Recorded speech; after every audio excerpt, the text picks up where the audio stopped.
The Alternative Dig Talk. Real issues, real talk.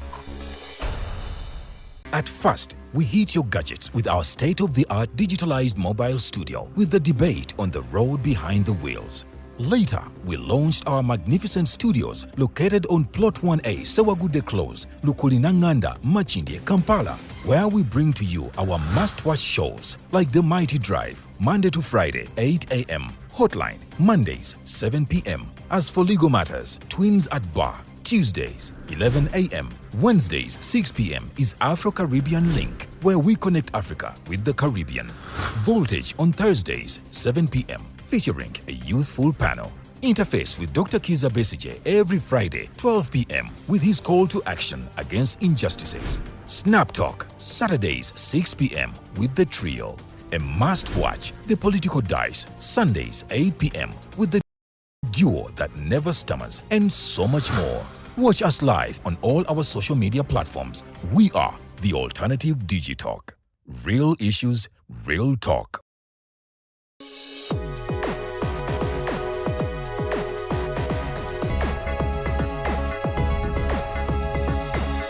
The Alternative Dig Talk. Real issues, real talk.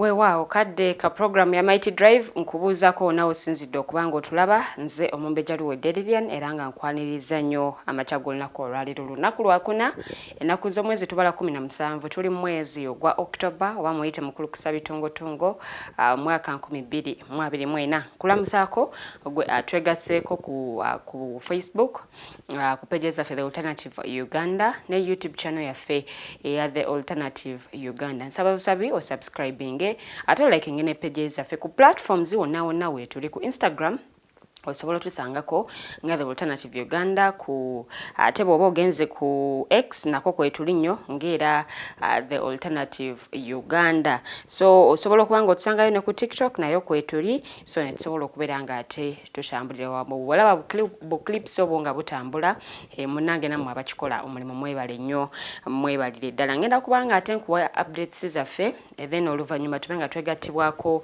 abagenyi baffe oba abagenyi bange ab'olunaku olwaleero okuli omukulu ndya Mwesiga Desire ono student climate activist era nga ali wansi w'ekisinde kya Movement of Students Against East African Crude Oil Pipeline oba giyite EACOP. Okonno tujja kuba twegattibwako n'omwami omulala amanyiddwa nga Katiti Noah mukulu ono munnamawulire naye nga akyasoma ate ng'era climate activist at African Initiative on Food Security and Environment oba giyite AIFE.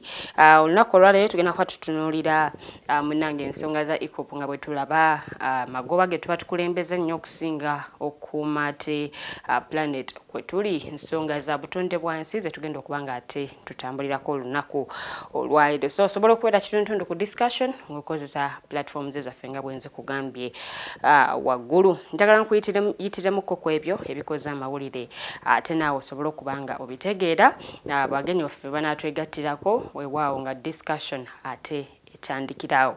Ngenda kubanga ntandika n'akulira oludda oluwabula gavumenti mu Parliament awo nonno ng'amanyiddwa nga omukulu Joel Ssennyonyi. Olunaku olw'eggulo Parliament amateeka yabadde awerekeddwako ababaka ab'enjawulo. Nalabyeko omubaka Namugga Goreth, nalabyeko omubaka Nabagabe Angela Kalule, then n'ababaka abalala ab'enjawulo abagenze maaso n'okubanga bamuwerekerako. Era nneeno yabadde agenze kubanga ayogera ku bbago erirambika entambula oba enkwata oba enkola y'emirimu mu Parliament. Mubaka Richard Lumuge yatebolinga gye buvuddeko era nga nno munnange yagenze maaso n'okubanga ate ali agamba nti munnange bbago lino teryetaagisa. Era n'alabula n'omubaka Richard Lumunga amugamba nti munnange abamuwagira ku kiteeso kino oba ekyennongoosereza zino mu mateeka ate agafuga oba agalungamya enzirukanya y'emirimu mu Parliament bajja kuba nno munnange bagenda kubanga banafuya abali ku ludda oluwabula gavumenti oba oluvuganya era n'asaba munnange nno zino ennongosereza zibaleeta yali badde nga azeesonyiwa n'agamba munnaye tosobola kuleeta bbago ng'olina gw'olwanyisa nti bwe lulituuka nga naye yali mu siiti ye yali manya nti kye yaleeta aba oli awo tekyali kirungi n'agamba nti munnange ekyokuba akalulu kwakuli oludda oluvuganya government mu parliament yagambye nti munnange kigenda kubanga kireetawo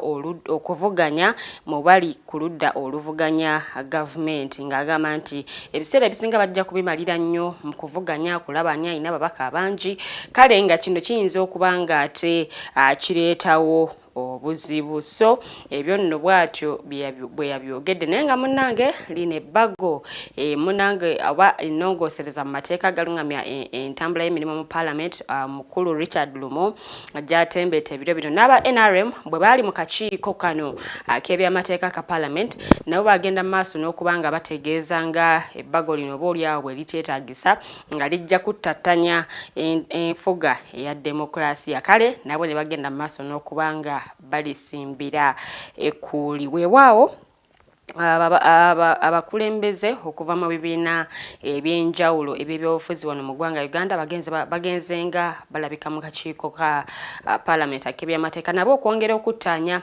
still ku nnongosereza zino omukulu Richard Lumu zaateesa okulaba nti munnange baleeta mu kulungamya entambuza y'emirimu mu parliament era nga basinga bagamba nti teryetaagisa abalala nga bagamba nti omubaka lumu weewaawo ayinza okuba nga oba oliawo yeenoonyeza ebyo nno bwe bityo bwe bikyali naye ffe tujja kweyongera okubatuusaako yonna gye binaaba biggweredde ate oyongere okubitegeera naye nno mu buufu bwe bumu waliwo abalonzi mu kitundu ekya Mityana South eno nno nga omubaka w'ekitundu ekyo ye Richard Lumu munnange bagamba nti yeesuuliddeyo ogwa naggamba bwe kituuka ku nsonga ate ezibaluma olwo nno ate nadda mu kutembeeta ebbago lye bagamba nti terina we likoseza ggwanga weewaawo nno bano bagenze maaso n'okuba nga beemulugunya nga bagamba nti omubaka waabwe abasuuliridde nnyo ku nsonga ezibaluma naye ng'ate bamulaba alina emirimu gy'agenda maaso n'okuba nga akola mu paalamenti bano nno bagenze maaso ate n'okuba nga bagombebwamu obwa era nno munnange bano babadde bagamba nti omubaka waabwe lumu ate okubeekweka ne basigalira kumulabira ku mawulire kaakano nno munnange si kirungi kyokka nga ekitundu kye oba ekitundu kyakiikirira munnange ebizibu ebiriyo bingi nnyo ate nga tannaba kubanga abikolako so bwe batyo bwe bagenze maaso n'okuba nga beemulugunya ku ngeri ate omubaka ono gye bamulaba gyakolamu emirimu mu parliament naye ng'ate bo abatuuze bakiikirira kale nno munnange ensonga zaabwe tezinnaba kubanga zikolwako eryegulire njagala nsooke ndiwummulizaawo nveewo nno ŋŋende ate eri munnange eyali akulira ekitongole Kcca omukyala Dorothy Kcca omumyuka we David Luyimbazi okunnokussa neyali akulira ebyobulamu Dr. Daniel Okero olunaku olw'eggulo babadde ku kitongole ekinoonyereza ku bumenyi bw'amateeka nno munnange ne baba nga bakunyizibwa ku nsonga z'ekiteezi na butya bwe zaakwatibwamu bano babaddewo era nga mu ndeeyo tewawadde tewakkirizibwayo bannamawulire nga bagamba nti bayinza okuttattanya oba oliawo enkola y'emirimu naye nno munnange okukunyizibwa kwabwe kuno we kwaggweredde ng'ate basindikiddwa mu mbuzi ekogga bano nno ensonga oba oliawo ezabaleeteddwa okuba nga basibwa ziva ku kubumbuluka oba ku kuyiguluka kwa kasasiro ekiteezi okwafiiramu abantu abawerera ddala 35 weewaawo nga waliwo n'abalala abavaawo n'ebisago bino nno bimaze kati emyezi ebiri bukyanga bibaawo naye nga munnange omukulembeze w'eggwanga General Yoweri Kaguta Museveni yagenda maaso n'okuba nga afulumya ebbaluwa ate efuumuula bano ku bifo by'obukulembeze bye baaliko era n'asaba n'okuba nti bagenda kubanga banoonyerezebwako alipoota IGG gye yakola oba oliawo yayongera ate okulambika munnange obulagajjavu obwaliwo oba obwaviirako ate embeera eno okubanga ebeerawo. So bano bwe batonda olunaku olw'eggulo bwe bamaliriza nga batwaliddwa mu mbuzi ekogga ate ku Kcca Division Police then ne police ate eyennateete era ng'eno ye waatwaliddwa omukulu Daniel Okero ate n'omukulu David Luyimbazi. So bano era ensonga zaabwe bwe zito bwe zikyagenda mu maaso. Naye nno munnange ng'abo nsoose ne mbateeka ku bbali bo abantu abakyawangalira ekiteezi okuliraana awaali enjega. Bano nno munnange be babali Erusanja awabuutikirwa kasasiro bo bakyalemedde mu mayumba gaabwe nga bagamba nti munnange ebyokuvaawo si bye baliko wabula abakulu ate mu Kcca balina okubanga kasasiro oyo bamuseeteeza okwewala ate ebiyinza okuddirira. Bano bagenze maaso nga bagamba nti munnange minisita Kyofa Togabye ali mu kubagamba okuva ate mu mayumba gaabwe boolyawo ge babaddemu okumala banga lwaki tebakola ku nsonga z'okuseeteeza kasasiro mu kifo ky'okubagobawo ng'ate nno munnange ne ssente ze bagamba okubawa nti ssente ntono nnyo kubanga baamuka amayumba ago. Bano nno bakyasimbidde kuuli ensonga y'okuba nti bagobwa we babadde babeera era nga bagamba nti bo tebalina we bagenda oba tebalina we balaga nga bwano nno gakyali maka gaabwe. Naye nti bwe banaaba bazze nga baleese ate oba oyo agenda okubanga yeekenneenya ensimbi eziyinza okuva mu mayumba gaabwe kale nno munnaye bajja kusobola okuba nti bakkirizibwa okuliyirirwa ate basobole okuba nga banoonya ebirala. Ne bagamba nti waliwo omuntu eyabagambye nti bwe mubanga mugaaniddewo waneeno waakiri mugende mu b'eŋŋanda mubeereeyo nga bagamba nti tebasobola kubanga basuzibwa ate nga bayina amaka gaabwe. So munnange gavumenti nayo yagenze maaso n'okubanga etegeeza nti ekyokubaliyirira munnange ensonga eno ekyagiriko nnyo newankubadde nga emisoso egimu kugiyitwamu okubaliyirira ate oba olyawo gye gikyabalwisiza naye ng'ensonga eno egenda kubanga ekolwako. Bino byakakasibwa State Minister wa Disaster Preparedness Lilian Abed bwe yali nga ayogerako n'abantu bano.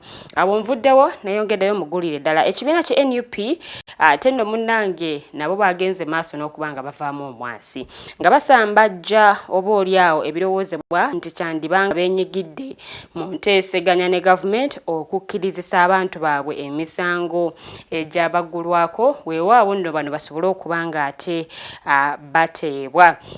Bano abawerera ddala nno oba abasukka mu 10 be bagenze maaso n'okubanga bakkiriza emisango bwe babadde mu kkooti ey'amagye ku ntandikwa ya sabbiiti eno nga newankubadde 9 ku bo bakyagaanye okukkiriza emisango gino nno munnange bano bo bakyagenda maaso n'okubanga ate emisango gyabwe gikyawulirwa. Ateekerateekera ekibiina ekyo omukulu David Lewis Lubongoya yagambye nti munnange ekyokusirika ku nsonga eno tekitegeeza nti ebigenda maaso tebabiraba. Nno munnange n'agamba nti bino bizze nga bikolebwa ku bantu ab'enjawulo nga babakako okubanga bakkiriza emisango kale basobole okubanga basobole okubanga basonyiibwa oba olyawo naye nga nno munnange agamba nti abantu bano bakyali nabo bakyali bantu baabwe family zaabwe bakyagenda maaso n'okubanga bazirabirira weewaawo n'abaana baabwe okubanga babayambako. So n'agamba nti munnange bano bakyali bantu baabwe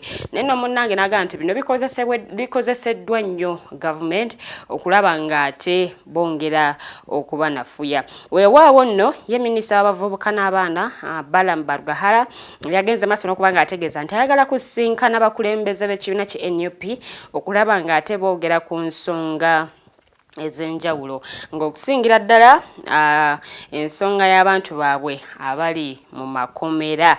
Munnange nga omukulu ono Balamu agamba nti engeri gy'ali minisita w'abavubuka ate nga NUP kibiina eky'abavubuka weewaawo nno ye muntu asaanidde okulaba nti ayogerezeganya nabo. Onaze nga avaayo enfunda eziwera ng'ayogera ku bantu abakwatibwa olw'ensonga z'ebyobufuzi okusingira ddala abava mu kibiina ki NUP agamba nti munaye ajja kukola butaweera okulaba nti bano bateebwa kubanga bakyali bavubuka ate era bwe banaaba bateereddwa mbu bajja kubanga batwalibwa okubudda okudaabudibwa weewaawo n'okubategeeza okubanga beenyigira mu nteekateeka za gavumenti ez'okuyamba bannayuganda okwejja ate mu bwavu. So eryo eggulire njagala ndiwummulizaawo neeyongereyo ate munnange n'abantu abagenze maaso n'okubanga beeyiwa ku kkanisa ya St. Mark Namate okusabira omwoyo gw'omugenzi abadde omulabirizi eyawummula balagadde ssekkadde ng'ono nno yavudde mu bulamu bw'ensi eno ate kire kyakeesa olunaku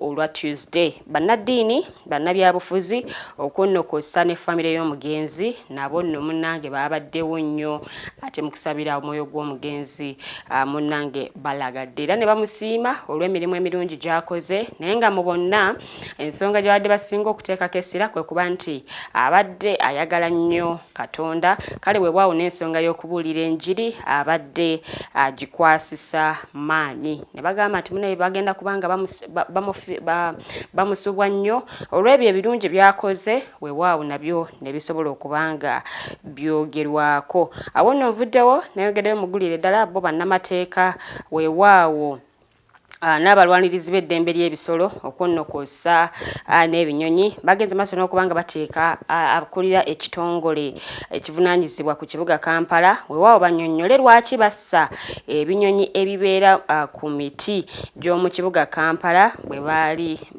baali bagitema. Nno munnange munnamateeka Asumani Matovu abantu ekitongole ekirunga ekibuga Kampala kiyite Kcca kyatoobodde eddembe ly'ebinyonyi bino era munnange wano abavunaanyizibwa ku bisolo ate eby'omu nsiko okuva mu kitongole ki Uganda Wildlife Authority nabo bwe batyo bwe bagenze maaso n'okubanga batangaaza emiti nno egy'omu kibuga Kampala egisinga gyagenda maaso n'okubanga gitemebwa naye ng'emiti gino gibadde nga gituulako obaolyawo ebinyonyi abamu bye bayita bikalooli nga bibadde nga bibujjaaliraawo naye nno munnange emiti gino bwe gyatemeddwa n'ebinyonyi ebyo ebimu byagenze mu maaso n'okubanga ate nabyo bittibwa. So eryo eggulire nalyo njagala ndiwummulizaawo neeyongereyoko mu ggwanga erya Kenya eri amyuka President wa Kenya Rigathi Gachagua munnange nno yegganye emisango 11 ate ababaka ba Parliament ento gye beesingako okubanga bamuggyamu obwesige. Ono yabadde mu Parliament ekkulu etudde olunaku olw'eggulo okusala eggoye ku nsonga ye ey'okuggyibwamu obwesige. Gachagua agamba nti ababaka ba Parliament bamunaabira mu maaso nga bamulanga obulyake okwogera ebigambo ebyawulayawula mu bantu okuyisa amaaso mu mukama we era nga President w'eggwanga eryo William Ruto okunnokosa ate n'ensonga endala mpitirivu nnyo naye ng'ono yagenze maaso n'okubanga abyegaana. Ensonga y'okumuggyamu obwesige ebadde mu Parliament eya Kenya ento era nga we twawunzekera sabbiiti ewedde ng'ono nno munnange ensonga z'okumwimpiikinga zimaze okubanga ate ziteekebwamu omulaka ogw'amaanyi. So n'abanga yo Parliament ento yamuggyamu obwesige newankubadde